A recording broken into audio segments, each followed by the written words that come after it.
Сіз миндә ике Гөлүсә яшы дисез.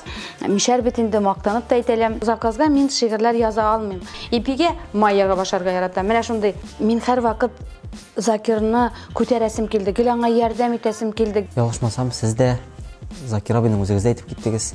Инде 4нче хатынаймы? Ләкин ул менә 20 елга бер генә тапкырда, менә бер генә тапкырда яратам дип әйткәне юк. Минем сүзләргә колак салса, Закир күптән әллә кем булыр иде инде дип. Нинди булсын, ир булсын, битле булсын, менә бар физический хыянат, бар рухи хыянат дигән нәрсә. Менә мин теләсә нинди адымга бара алам, гаиләмне саклап калыр өчен. Закир абый белән киләчәккә үмитегез бармы? Менә мин Филипп Киркоровка гашык. Бөтен ирләр белән яшәгән хатын-кызларга һәйкәл куярга мөмкин. Шуңа күрә ниндидер бер төпле фикер белән, ниндидер бер акыллы сүзләр әйтә алмыйм. Гөлүсә ханым, хәерле көн. Сез миндә ике Гөлүсә яшы дисез. Дөресен әйткәндә, миндә ике Гөлүсә. Мин дә аны күптән беләм. Күптән тыя башладым, миндә ике Гөлүсә бар икәнлеген. Аның берсе шундый таулар көчерлек, көчле, үз фикерле, аягында нык басып тора торган Гөлүсә булса, икенчесе елак. Дөньяга бер нәрсәгә дә ышанмый торган, һәр вакыт ниндидер, һәр бер нәрсәдән негатив эзли торган Гөлүсә бар. Алар һәр вакыт берсе белән бәхәсләшә. Ләкин менә берсе генә әле үз фикерен әйтеп җиңгәне юк. Һәр вакыт менә шулай дәвам итә әле ул, бәхәсләшә берсе белән. Бүген бездә кунакта кайсысы? Бүген икесе дә. Ләкин бүген күбрәк сүзне бирүбез әлбәттә үз аягында нык басып тора торган, кыю, киләчәккә ышана торган, тырыш булган Гөлүсәгә сүзне бирәбез бүген. Сезнең уңышларыгызда кайсы Гөлүсәнең өлеше күбрәк икән? Чөнки бит гел теге үз көченә ышанган Гөлүсәгә дә таянып булмый. Чөнки кай вакытта бит шикләнергә дә кирәк. Шикләнгәндә бит без үз хаталарыбызны табып төзәтә алабыз. Минем һәрбер яулап алган уңышымда әлбәттә үзенә үзе ышанган, һәрбер уңышына ышанган Гөлүсә. Ләкин теге Гөлүсә каяндыр әллә кайлардан, кеше күрмәгән җирләрдән ниндидер негативны, ниндидер дәлилләр казып чыгарып, шуны дәлилләргә маташа ул. Ләкин бу көчле Гөлүсә барыбер үз юлынан атлый инде, тыңлый инде, колак сала, ләкин үзенең дәлилләрен китерергә тырышып, менә шулай кара-каршы бер-берсенә, менә шулай итеп каршылыклар белән алга атлыйлар. Менә уңышларга ирешәләр.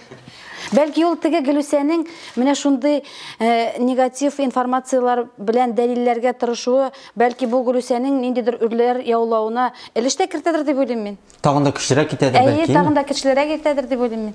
Бәлки ул кирәктер дә. Сез шагыйрә, бүгенге көндә сезнең күп кенә җырларыгыз бар бит инде. Иң беренче язган җырыгызны хәтерлисезме?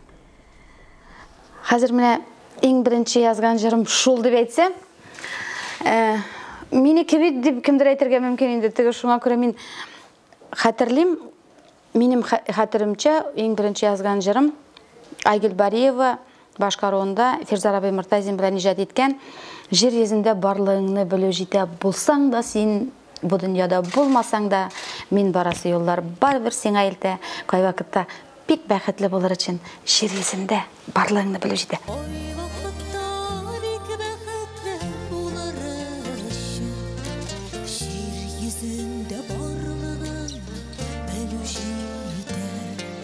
Менә шундый сүзләр баранда, бу минем сүзләр булып түгел, ничектер Айгөл моны интернет челтәреннән эзләп тапканда, шушы сүзләргә, шушы шигырьнең эчтәлегенә гашык булган да, үзенең халәтен күргәнме белмим, һәм ул аны җыр итәргә уйлаган, җыр иткән, Фирза Рабый белән бергә иҗат иткәннәр җыр, шуннан соң радиоларга киткәч кенә миңа кемдер хәбәр итеп, бу бит Гөлүсәнең җыры дип, шулай гына әйттереп, минем җыр икәнлеге билгеле булды. Шундый тарихы да бар әле ул җырның. Сез аннан соң инде Айгөл Бариева белән язышып, аңлашкансыздыр. Айгөл миңа үзе язды да, бу синең җыр икән, минеке, әле ул мин күптән түгел генә яздырдым дип, менә шулай итеп аңлаштык инде. Безнең бер качан да беркем белән дә андый конфликтлар булганы юк, бер качан да. Менә нәкъ менә беренче җырыгызны Закир абыйга бирәсегез килмәдеме?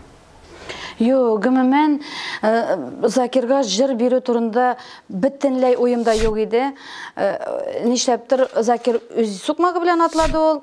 Мин үз сукмагым белән атлыйм кебек, һәрберсенең үз иҗаты. Мин бит инде шигырьләр язам. Закир җырлый гына, ул үзенең кемнәндер каяндыр башка җырлар, башка авторларның җырларын. Ә минем үз юлым. Мин ниндидер өрләр яулыйм әле, менә минем җырларымны менә алар җырласын әле дигән, миндә бер качан да шундый ниндидер хыяллар да, теләкләр дә булмады. Мин яздым да яздым, һәм көтмәгәндә менә шулай итеп бер артлы минем җырларым туатырды. Алар нишләптер халыкның күңеленә барып ирешәттерде, һәм мин аны горурланып әйтәм. Яз кирәк җаннарга, ян кирәк, бер тамчы нур җитә күңелгә. Бер тамчы җылы сүзгә җитә. Мишәр бит инде мактанып та әйтәләм. Минем һәрбер җырым диярлек хит дәрәҗәсенә күтәрелде. Ул миңа тагында күбрәк җәйтергә мөмкинлек бирә, тагында күңелне үстерә. Ул мишәрләргә кирәк бит инде, менә күңел мишәрләрнең аларның каннары кайнап тора. Ә менә ни өчен шулай дип уйлыйсыз? Әйттегез, менә һәр җырыгыз диярлек хит. Нигә бу халыкка якынмы сезнең җырларыгыз? Халык, бәлки кешеләр сезнең җырларыгызда үзен табадыр, үзен күрәдер. Уйланганыгыз булмадымы? Мин беләсезме, монда икенче яктан мин шәхсән үземнең фикеремне әйтәсем килә. Бәлки бу бераз ниндидер сәеррәк булыр. Ләкин мин аны ник минем шигырьләрем менә шулай бер артлы, бер пәпитеп үпкәннән, яраткына, җир йөзендә барлыгын белү җитә, күңел әртерлек сүзләр бар, юригенә, алар барысы да бит инде хит дәрәҗәсенә, әле тагын башкаларында санап битәргә була, хит дәрәҗәсенә күтәрелгән җырлар. Һәм мин Закир белән яшәү дәверендә мин һәр вакыт Закирны күтәрәсем килде, гел аңа ярдәм итәсем килде, гел менә тагында танытасым килде, һәм шуңа минем куйган хезмәтемә Аллаһ Тәгаләнең рәхмәте шулай кайтадыр дип уйлыйм мин. Менә Гөлүсә, менә үзең дә әзрәк күтәрел әле, үзең дә әзрәк балка әле дип Аллаһ Тәгаләнең рәхмәт итеп кабул итә миннән никтер.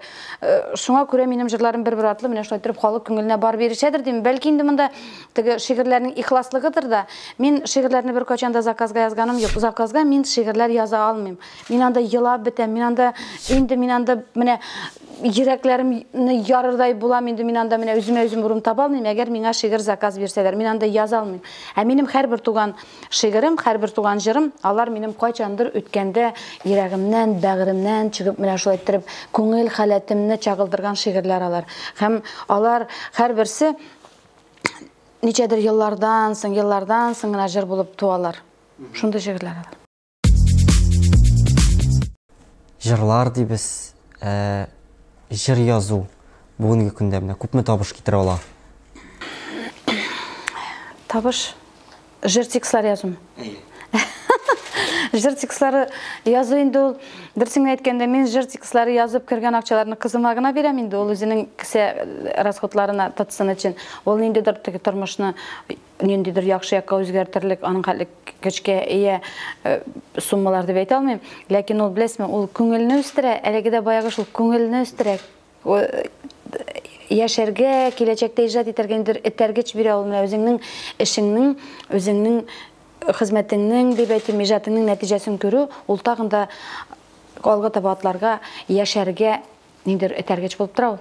Ә менә сезнең иң истә калган сумма бармы? Мәсәлән, бер җыр өчен, менә шундый бер аерым җырчы, шуның хәтле бирәм дип, заказга булмаса да, менә ул аңа бик нык ошап, сүзләре.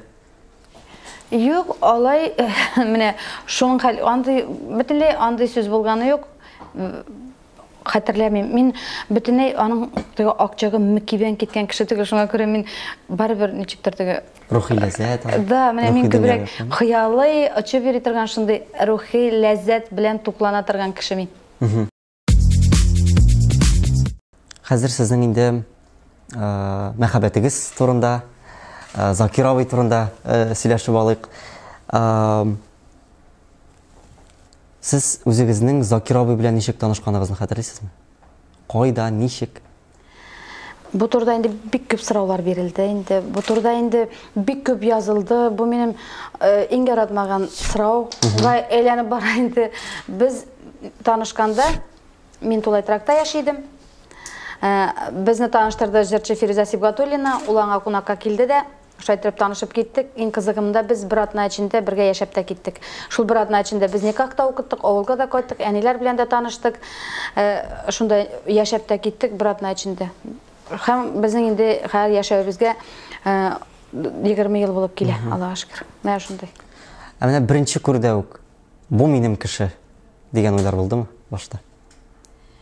Шулай була бит, бер атна эчендә тиз генә бөтенләй бер баргач, демәк шундый фикерләр кайдадыр булган. Беләсезме, менә үз кешем дип уйландым икән, юк микән, ләкин миңа бу сорауны күп бирәләр.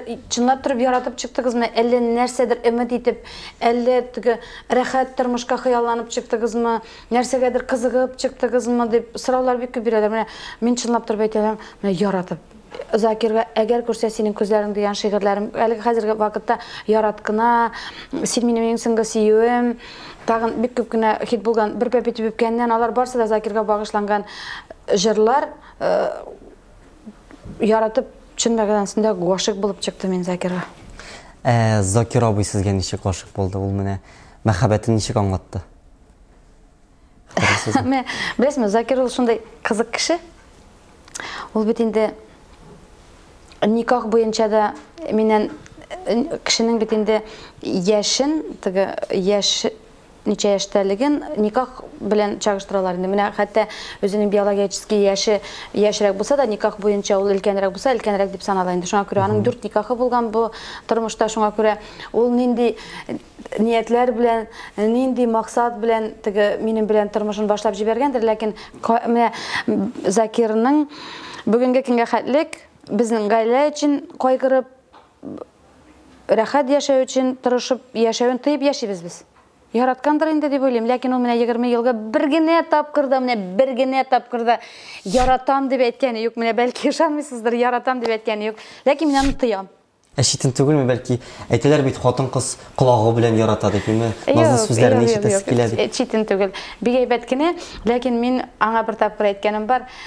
Бәгърем дип дәшә, шуның хәле течеләнмә әле дип менә. Мин үзем тормышта да менә сладкий теге тече әйберләр дип әйтим. Шундай әйберләрне бик яратып бетермим. Мин менә ипигә майяга башарга яратам. Менә шундый шуның кебек мин сүзләрнең дә течеләнеп торганлыкларын яратмыйм.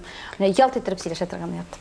Шуңа күрә кылак белән яратаммы, яратмыйм, ансы инде миңа нишләптер теге миңа гамәл белән кирәк. Бүген сез үзегезне Закир абыйның ышыгында яшим дип әйтә аласызмы? Әллә киресенчәме? Юк, янәшәңдә ир булу кирәк инде ул. Янәшәңдә терәк булу кирәк.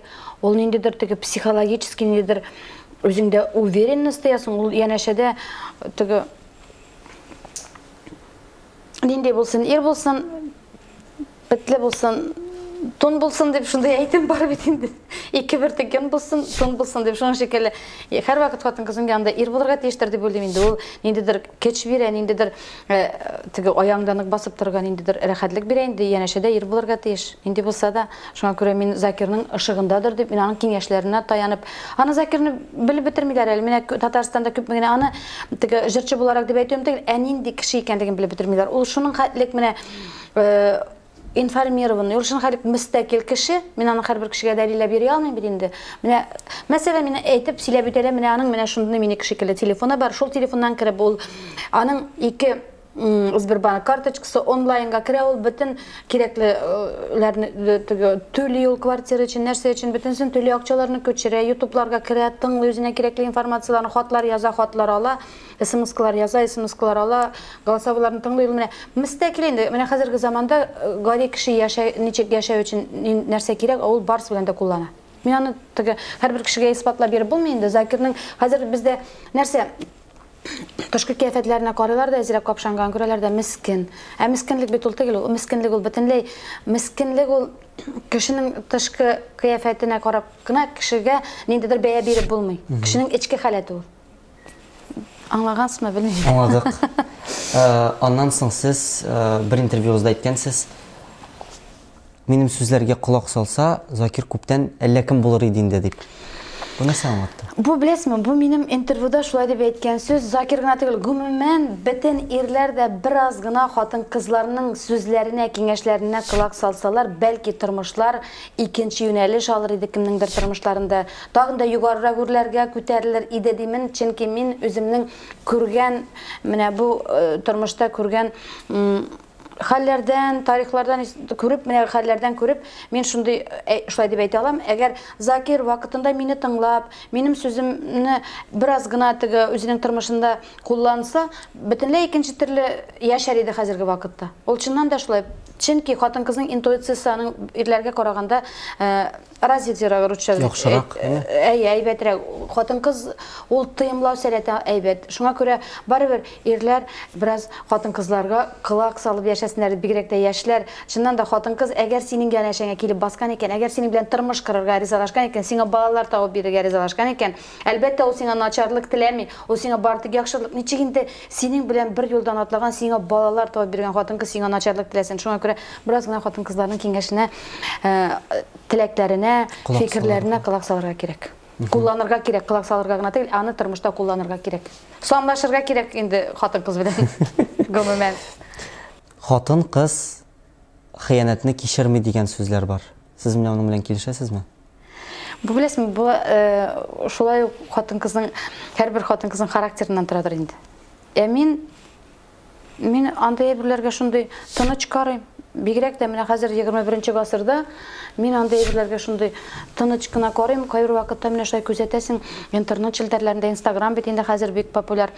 Анда ниндидер бер иренең хыянәте аркасында кеп-кечкенә ике баласын белән аерылып, яңа тормыш башларга мәхәббәтне челпәрәмә китергән шундый тарихларга күзәтәм инде, карыйм да, шаклар катам инде. Ничек инде яратып чыккан кешенең бер хыянәте өчен бөтен тормышны челпәрәмә китергә була. Азрак тәнрәк уйларга кирәк. Бәлки бу минем яши җыелган шундый теге фикердер. Яшьләр башкача фикер йөртәдер. Яшьләр тәҗрибәсез бит. Тәҗрибәсез, бәлки шуңа күрә шулайрактыр яшьләр. Ләкин бит ул хыянәтнең дә ничек килеп чыкканлыгын белмисең бит әле. Бәлки ялгышлык белән дә дүрт аяклы ат табына, ирләр табына. Бәлки ул бит менә бар физический хыянәт, бар рухи хыянәт дигән нәрсә. Менә физический хыянәт ул бит инде үзеңнең канәгатьләндерү өчен физически менә ирләрне күзәтеп сөйлим бит инде. Ул бит күңеле белән барыбер бер кеше өчен генә яши торган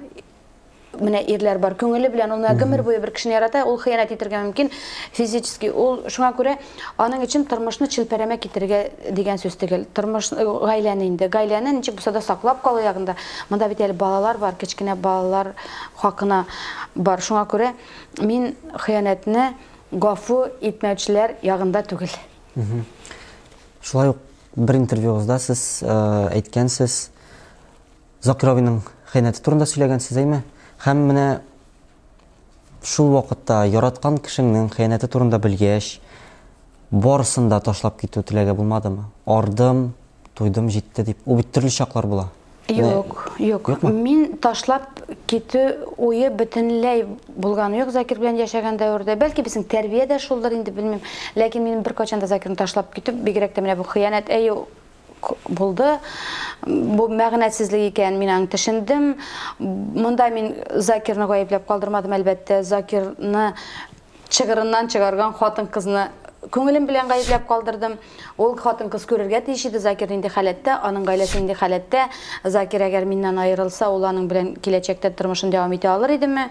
Ул аны бәхет итәр идеме? Бер-берсен бөтенесен күз алдыннан үткәрдем дә, барыбер соңгы этапта Закир бер кайда китмәсен аңладым. Шуңа күрә мин әлбәттә беләсезме, монда авыр булды. Яратудан да түгел, Закирның мине яратуыннан да түгел, ниндидер менә шундый авыр булып ала инде. Ул ниндидер моментальный гына авырлык инде, йөрәккә авырлык, ләкин шул бер чара араны узса, ул вакытта әлбәттә авыр булгандыр. Хәзер инде ынтылган бер кызыклы хәл кебек кенә ул искә төшә.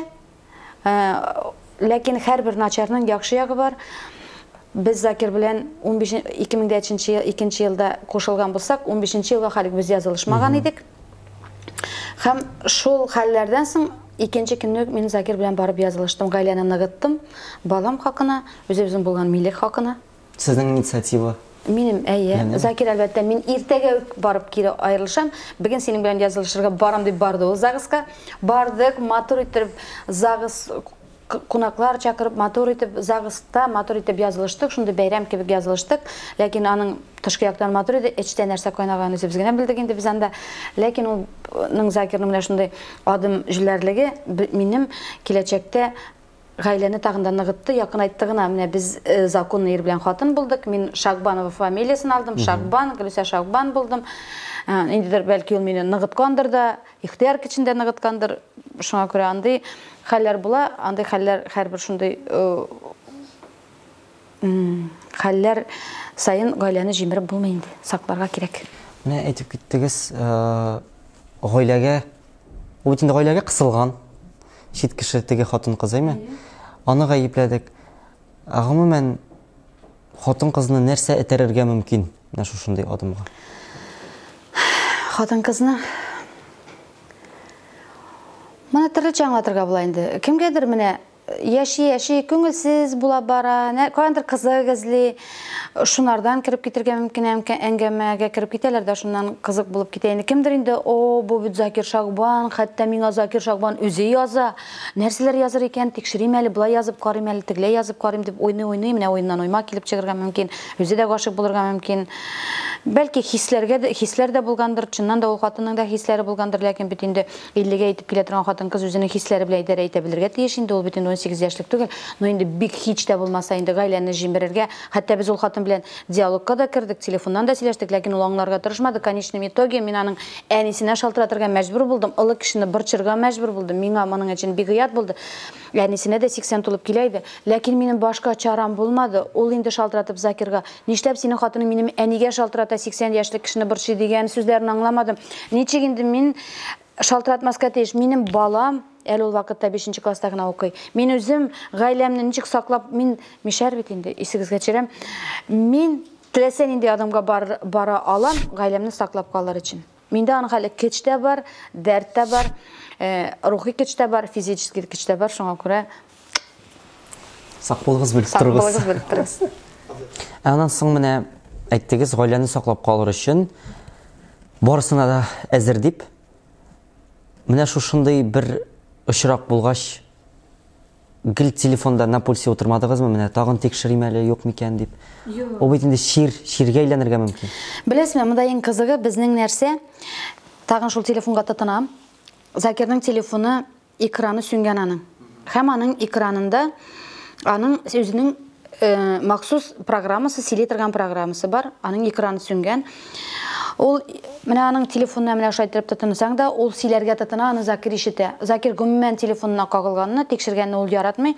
Минең тикшергәнем дә юк, караганым да юк. Аның шундый ук телефон, анда бик күп приложениялар, мин анда кирсәм, чумам, ул әле ул нәрсәдер эзләп тап, шуны гына кара дисә дә, мин аның телефонына тотынганым юк. Шуңа күрә аның үзеннән башка кешенең телефонында карый алмый. Анда һәрберсендә үзенең кодлары куелган, үзе генә керә ала, үзе генә карый ала. Шуңа күрә һәр кешенең үзенең махсус булырга тиеш. Закир ничек әйтә, ничек аның яраткан фразалары, бу дөньяга кеше бер үзе килә, бу дөньядан бер үзе китә.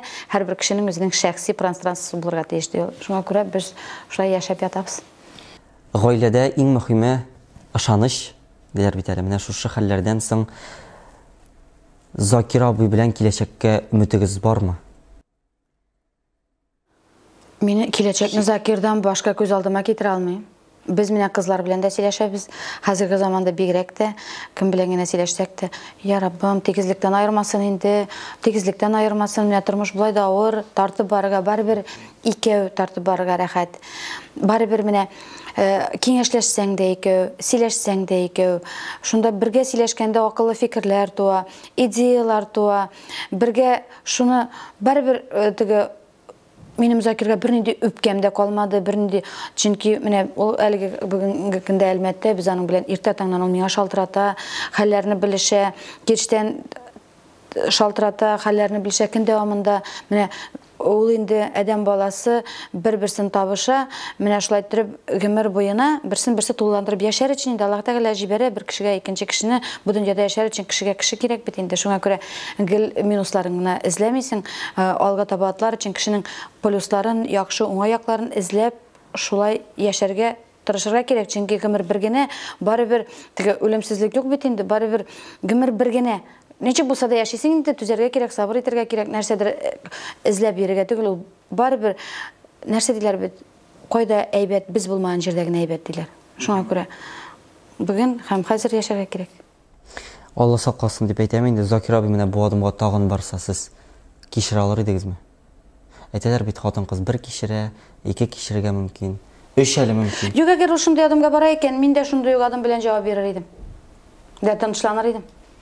Ул бөтен рәхәт булыр иде нәрсә. Клиным диләр икән. Әгәр инде ул күрә торып, менә шулай, менә сиңа авыр булсын әле дип шундый адымга бара икән, мин шуны исбатлыйм икән. Ярар, Закир, рәхмәт, менә синең нинди җавабың минем шундый, синең нинди миңа, минем шундый юк, сиңа җавабым дип, мин дә шундый адымга барыр идем. Мөнәсәбәтенә карап җавап. Әйе, 21-нче гасыр, хәзер 21-нче гасырда яшибез, теге алай итеп үзең нервларыңны бөтереп елап утырмас идем инде. Ә үзегез менә еш гашык буласызмы? Гашык булуңда төрлесе була бит әле. Мин беләсезме, бу инде яшерен батырын түгел, мин еш гашык була торган кеше, гашык булу белән гашык булуның теге айырмасы бардыр инде ул. Менә мәсәлән, ничек дип аны мин сезгә мисал итеп китерим. Менә мин Филипп Киркоровка гашык. Бу бит инде гомердә дә бер качанда күрешеп, аралаша торган хәл түгел бит инде. Менә мин анарга гашык, мин анар белән сыкланам. Ул аның урынында булсын гади генә бер кеше, менә мин аны күреп калдым. Миңа гашык, шигырьләр туа, мин шундый хыяллар белән яшәп аласың, ниндидер бер гомер. Менә минем Алия Исрафилова җырлый торган хатлар яздың. Хатлар яздың миңа сыздың бездең, гомереңнең бер матур өлешен син барыбер минем белән уздың. Менә шундагы шикелле. Шуның белән бер күңелдә ниндидер бер халәт белән яшәп аласың, ничектер менә шулай хыялланып, хыяллар белән шигырьләр туа, җырлар туа, менә шундый гашык хатын-кыз гомер буе гашык булып яшәргә тиештер. Ул гашык булу бит ул минем бөтен шигырьләрем мәхәббәт турында, гашык булу турында. Минем Мәдинә җырлый торган җырда да Риваль белән иҗат иттек, мәхәббәттән генә хизләмә. Менә упкыннарга очар чакларыңда сиңа бер якты нур булган, мәхәббәттән, сөюләрдән генә хизләмә. Ул бит инде мин үзем язсам да мактанып әйтүем түгел, ул шундый тирән әйтелгән. Менә чыннан да бит инде кай вакытта шуның хәтлек менә авыр вакытларда ниндидер бер шул мәхәббәт яшәтә. Белмим, һәрбер кешегә дә бирелгәнме ул мәхәббәт, юкмы, ләкин ул мәхәббәт шундый кечкә ия. Ул менә ниндидер менә гормоннар бүлеп чыгарып кешенең энергиясын арттыра, иммунитетын ныгытадыр димен мин аны. Ул менә яшәргә көч бирә, ниндидер рәхәтлек бирә. Күзләрдән нур уйната. Шуңа күрә яратып яшәргә язсын һәрбер кешегә дип телим мин. Һәрбер концерт сайын, һәрбер Инстаграмда историяларга чыкканда да һәр вакыт ничә генә яшьтә булсагыз да яратылып яшәгез, яратып яшәгез, сөеп яшәгез, сөелеп яшәгез, сөенеп яшәгез. Хөрмәтле дуслар димен мин. Менә бу башка кешеләргә булган шундый гашык булу, ул шул рухи хыянат дип санамыйсызмы сез аны? Бит алар белән аралашу юк. Ул бит хыялда гына. Ләкин бит башта фикердә, аха, бу кеше миңа ошады. Шау белән гашык булу да бит икесе төрле бирәме? Бәлки ул менә килеп сөйләшә башласа, шул үткән кеше, сез җавап бирә алыр идегезме аңа? Ул инде андый тирәнгә кирип мәхәббәт турында ниндидер мин аны хыянат дип санамыйм. Мәхәббәт турында алай тирәнгә кирип андый аралашуларга барып җитәдер дип уйламыйм. Аннан соң Гөлсә апа, мин нәрсәгә игътибар иттем? Менә сезнең интервьюларда сезне ничектер бәхетсез хатын итеп калдыралар. Миңа бу бердә ошамады. Күп кенә коллегалар язган телевидение тапшыруларында да, язма вариантларда да мин укып чыгам да шундый тәэсир кала. Гөлсә Шахбанга ире хыянат иткән, Гөлсә ханым үзен корбан иткән, баласын, гаиләне саклаган һәм мискин булып калган. Бу миңа бердә ошамый. Менә мин киресенчә шушы интервьюларда һәм менә хәзер сез сөйләгәч тә нәрсә күрәм? Сез бик бәхетле кеше. Ни өчен? Чөнки сез Сез үзегезнең көчле дип әйткәнне яратмыйсыз, ләкин сез чыннан да көчле кеше. Чөнки шул көчлелегез сезне бәхетле иткән бүгенге көндә. Гаиләне саклап, сезнең күпме тамашачыгыз бар, балагыз, Закир абый яныгызда. Бу менә сезнең тырышлык белән. Бу еллар дәврендә килә торган тәҗрибәдер инде шулай ук. Айык акыл белән караудыр инде бу тормышка. Менә беләсезме, әгәр чынлап торып, кеше бит менә мин, нишләп мин эгоист булырга ярамый. Тормыш дөньяда күпме кеше, күпме язмышлар, күпме хыянәтләр, күпме бу хыянәт турында гына сүз бармы бит инде? Монда күпме аянычлы язмышлар, күпме югалтулар, күпме ятимнәр, күпме авырулар. Дөньяда нәрсә генә юк, шуларның барысын да күз алдына китереп, үзеңнең халәтеңне аңла да син. Менә шикер итәргә өйрәнергә кирәк. Мин шуларны күз алдым. Мин күпме кешеләр белән аралашам. Мин күпме менә бу интернет челтәрләрендә бик күп язалар. Күпме аянычлы язмышлар бар, күпме киңәш сорап язучылар бар. Минекеннән 1000 миллион тапкыр авыр тормышлы, минеке авыр түгел әле ул. Авыр тормышлы гаиләләр бар. Шуларның барысына күз алдына китерәм дә Аллага шөкер димен. Чөнки менә мине чыннан да жәллиләр. Инде мискин, инде менә син гөлүсә, сиңа һәйкәл куярлык кына дип тә ачуны китерәләр. Инде миңа һәйкәл куярга кирәкми. Куйсагыз, гомумән хатын-кызларга куярга мөмкин. Бөтен ирләр белән яшәгән хатын-кызларга һәйкәл куярга мөмкин. Шуңа күрә миңа гына түгел. Әгәр инде шунда кемнеңдер идеясе бар икән, ирләр белән яшәгән хатын-кызларга матур итеп һәйкәл куярга мөмкин. Шуңа күрә ирләр белән яшәгән хатын-кызга бер кемгә дә җиңел түгел инде. Шуңа күрә мескен итеп калдыралар. Ул бит һәрбер кешегә исбатлап биреп булмый. Нишләп мин мескен, нишләп мин шундый мескен хатын булыйм? Мин менә Аллага шөкер, минем әтиәнем исән сау, минем менә дигән туганнарым, менә дигән дусларым, минем иҗатым бара үзем теләгәнчә. Минем яраткан шигърият яратучыларым бар. Янымда менә дигән шундый талантлы ир. Ул теге шуңа күрә нишләп шулай дип әйтәләрдер, белмим инде. Мин бөтен кешегә исбат итеп бирә алмыйм, ләкин менә мин уйныйсың дигән кешеләр дә бар. Күзегездә 1000 дип анда нәрсә генә язмыйлар инде. Бәлки минем күземдә 1000 бардыр. Мин күп вакытым рульдә үтә, Закир белән гастрольләрдән кайтасың, арудыр инде ул, 1000 да түгелдер, арудыр ул.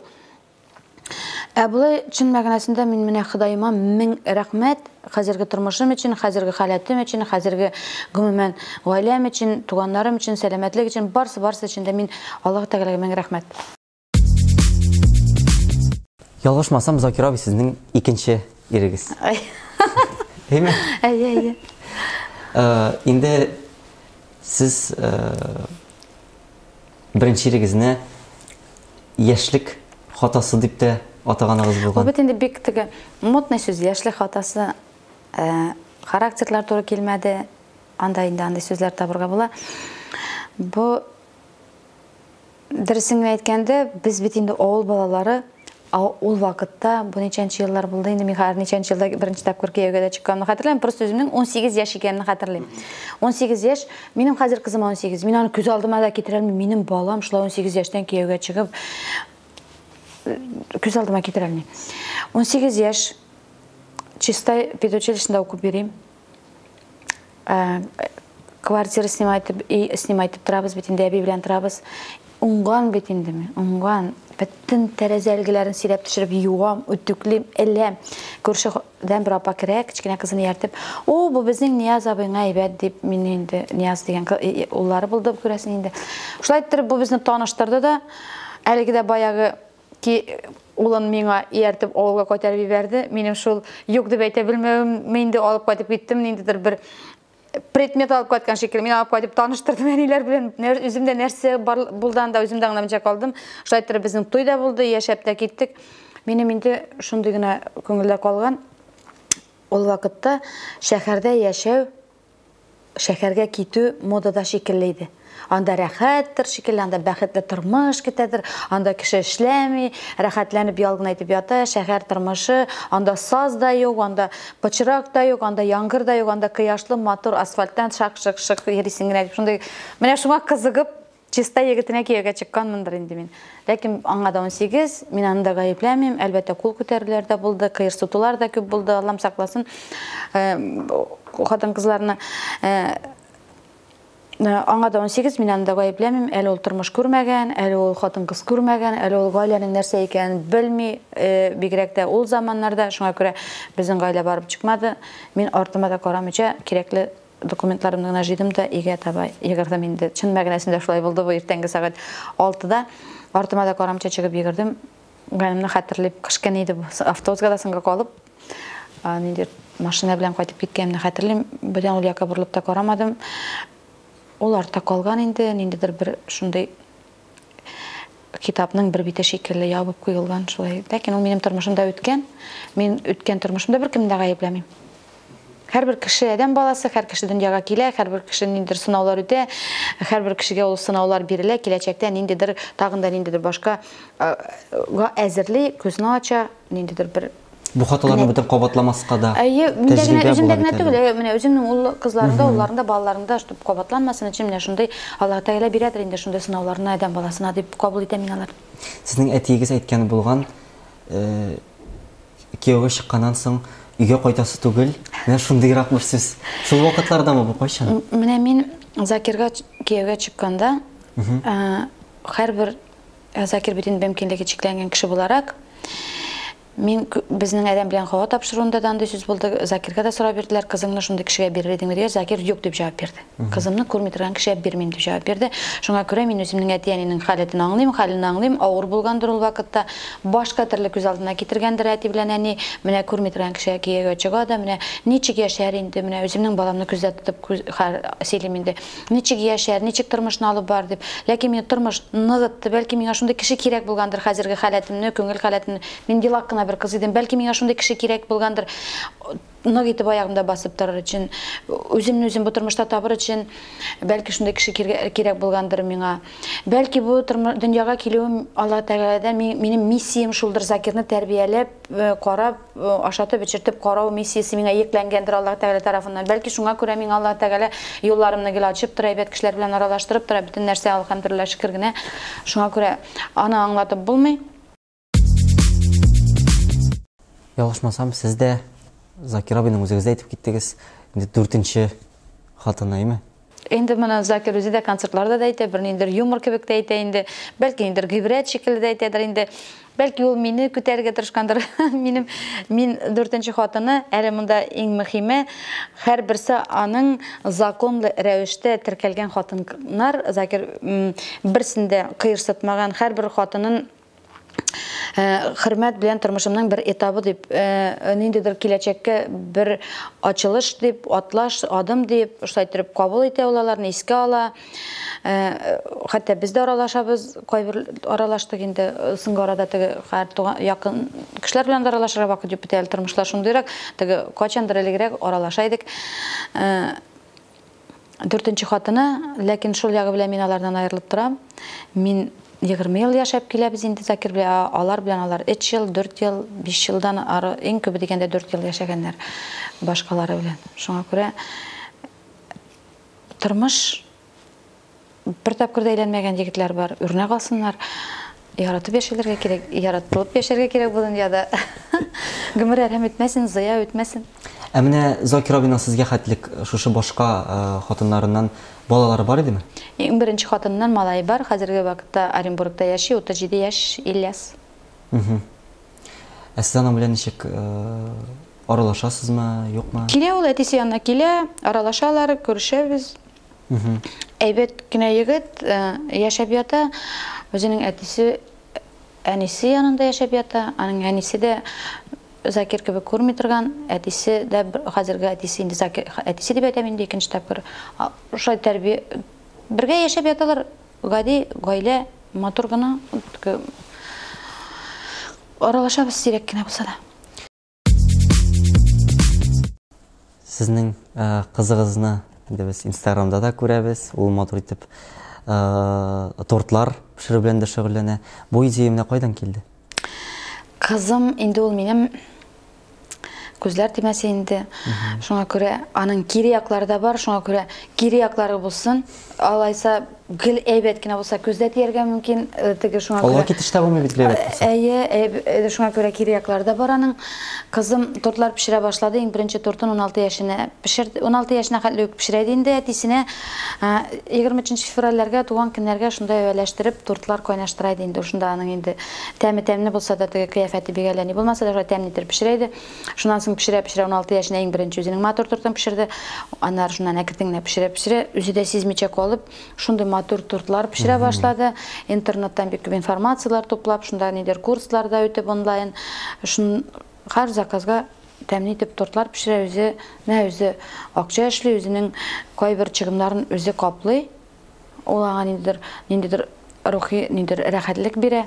Ул шулай ук иҗат итү бит инде тортлар пешерү, анда иҗат берникадәр, ләкин ул бездән аермалы буларак Алисә, ул шундый үз фикерле, аягында басып тора торган, теге безнең кебек хыялланып учып йөри торган бала түгел, ул менә һәрбер нәрсәгә реально карый торган бала ул.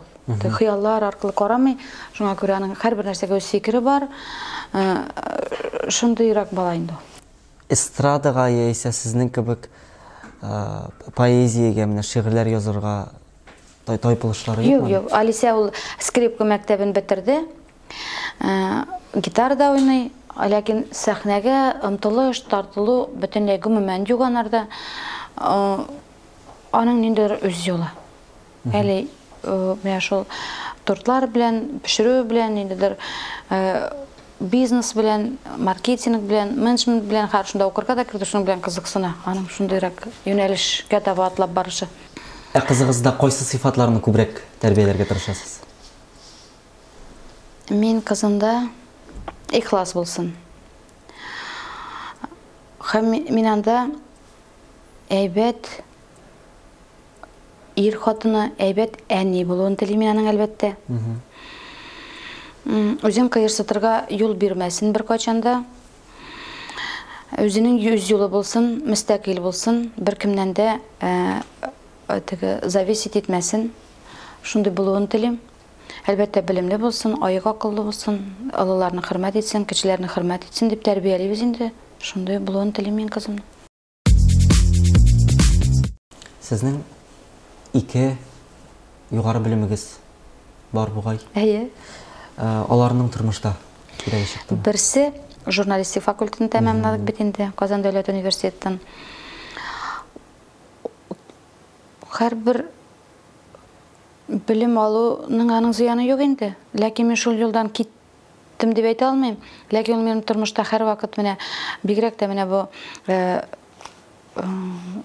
иҗатта Закир белән иҗат белән кайнап яшәгәндә, журналистлар белән еш очрашырга туры килә.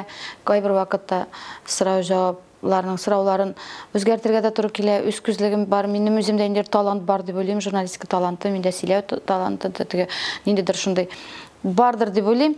Шуңа күрә минем аңа үземнең карашым, ниндидер тормышта үзенең ниндидер файдасын күрәм инде мин аның укуының. Икенчесе минем логопед дефектологка, ансын балалар бакчасында бераз эшләп алган дәвердә, шулай ук логопед бик кирәкле һөнәр булып алды. Һәм шунда менә эшсезлектән аптырап, нәрсә белән шөгыльләним икән дип йөргәндә генә барып укырга кергән алган белем ул. Мин ул һөнәр белән дә эшләмәдем әлбәттә, ләкин мин бик күп нәрсәгә өйрәнеп калдым 3 ел дәвамында шул югары белемне алганда.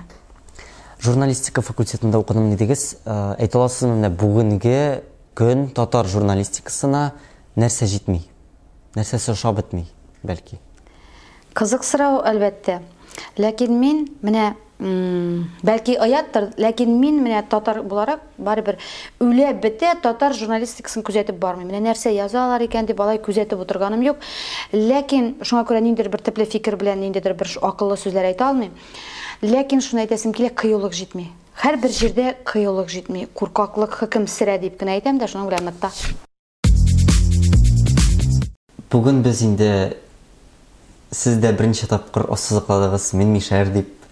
Бүген бит менә кызганычка каршы дип әйтәм мин моны, шундый тенденция Мишәрләрне татарлардан айырып алып, айрым милләт итеп күрсәтергә тырышу. Сез моның белән килешәсезме? Монда килешер өчен иң беренче чиратта мин ул информацияны ишетмәдем әле, мин нишләптер теге мин или игътибар итмәгәнменме, андай сүз ишеткәнем юк. Үзегез ничек саныйсыз? Менә мишәрләр бит инде ул Юк, татарлар без булып татар дип килгән. уйлыйм, мин үзебезне татарның шул татар дөньясында кайнап яшәүче бер шундый нәрсә дип әйтим, төркем шул татар инде, ул барыбер шул бер татар инде, аның теге миңа язалар инде, сез үзегезне мишәр дисез, мишәр нәрсәсе белән аерсаң татардан диләр дә, мин инде ниндидер аны ниндидер бер характеристика да бирә алмыйм.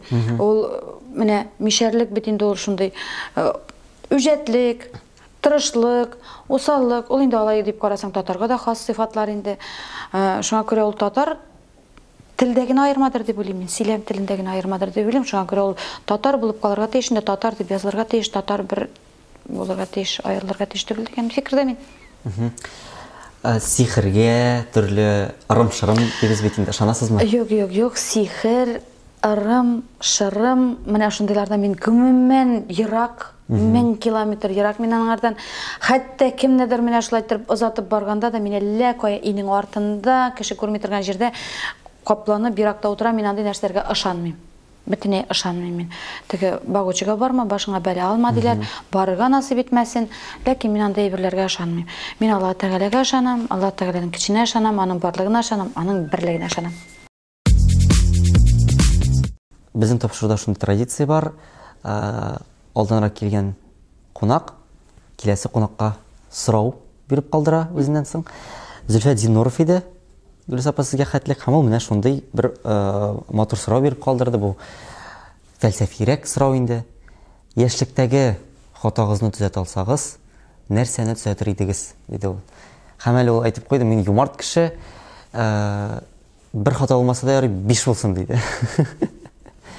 Сез менә нинди хаталарын төзәтер идегез үзегезне?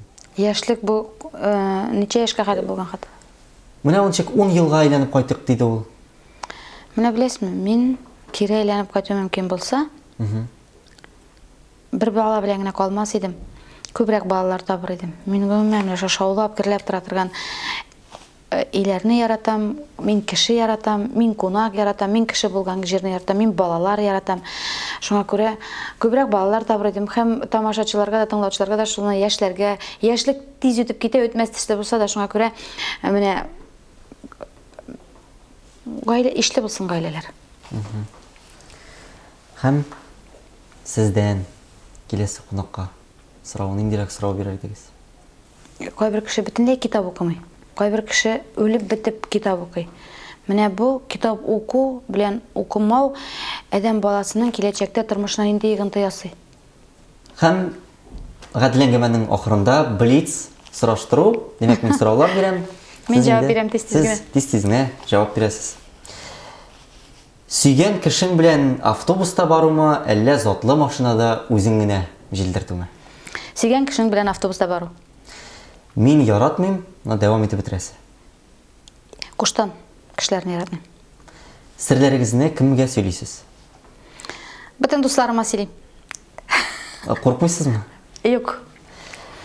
6 җидең? Ничә? 42-ме? Сезнең яраткан шагыйрь? Фәни Сабияруллин. Иң зур хыялыгыз сезнең? Иң зур хыялым шундый агач, калын бүрәнәләрдән үз йортым белән, гаиләм белән матур итеп тигезлектә балалар белән шунда яшәү. Театрга барып кайтумы, яисә яраткан җырчыгызның концертынамы? Театр. Ни өчен? Яратам театрны. Монда хәзер кешеләр уйларга мөмкин, менә үзе артистларга җырлар яза, үзе театрны сайлады дип. Җырчыны һәрберсен иҗат иткән һәрбер җырчының хезмәтен бәялим, яратам, тыңлыйм, ләкин ул безнең менә бу театр, безнең тормыш, безнең яшәү рәвеше. чагылдырыла ул театрларда. Безнең үткән тарих, анда барсаң, ниндидер бер тормыш белән яшәп кайтасың. Шуңа күрә минем күңелем театрны сайлый. Миңа калса, монда бер ниндидә теге гаип әйбер юк, бу минем күңел халәтемнән. Театр яктылыкка, нурга илтә, зирәк генә әйтмәгәндә. Әйе, менә шуңа күрә мин театрны сайлар идем. Үзегездә яраткан, иң яраткан дип әйтик әле, уңай сыйфат нинди? Позитив. Менә мин елаганда да килә елый торган кеше мин. Менә шул ягымны яратам мин үземнең. Мин һәрбер нәрсәгә позитив карыйм. Һәрбер нәрсәдән уңай әйберне казып чыгара торган шул ягым ошый үземнең. Ошамаган ягымны сорыйсыз икән, ошамаган ягым шикләнеп карый торган характерым бар. Менә һәрбер әйбергә бераз гына шикләнеп карыйм мин. Бу шул икенче Гөлүсә. Миннән файдаланалардыр шикелле. Берәрсе берәр тәкъдим итсә, бу миннән ниндидер выгода эзли микән әллә дигән менә шундый бер теге Гөлүсә килә дә керә менә шулай иттереп. Без сезне тапшыруга чакырганда андый шикләнә булмадымы? Бу миннән нәрсә эзли икән? Миндә анда шикләнә булмады, ләкин уйлап куйдым, нишләп булар мине чакырдылар икән, бер кеше булмадым икән ди. Рәхмәт ясым. Без сезне иҗатыгыз өчен чакырдык, сез булганыгыз өчен чакырдык. Бик зур рәхмәт. Һәм ахырдан бүген безне карап утыручыларга нинди теләкләрегез бар? Яшьләргә, өлкәннәргә, хатын-кызларга? Бер-беребезгә игътибарлы булсак иде. Бер-беребезгә җылы сүзләрне кызганмасак иде. Кай вакытта адәм баласына ниндидер фаҗигадан, ниндидер кайгы хәсрәттән саклап калу өчен бер җылы сүз җитә. Бу исбатланган, шуңа күрә бер-берегезгә җылы сүзне кызганмагыз, яратып яшәгез, бер-берегезне бәяләгез. Һәр вакыт менә шундый позитив, күтәренке кәеф белән яшәргә тырышыгыз. Алдагы тормышка ышаныч белән, менә күңелдән, җаннан, менә моннан ышаныч чыгарга тиеш. Телдән генә түгел, менә бүтән җаның тәнең белән ышанып яшәргә кирәк һәрбер алдагы көннәргә, һәрбер алдагы елларга. Шуңа күрә Алла Тәгалә рәхмәтеннән ташламасын, исән сау булыйк, матур итеп яшәргә насыйп итсен.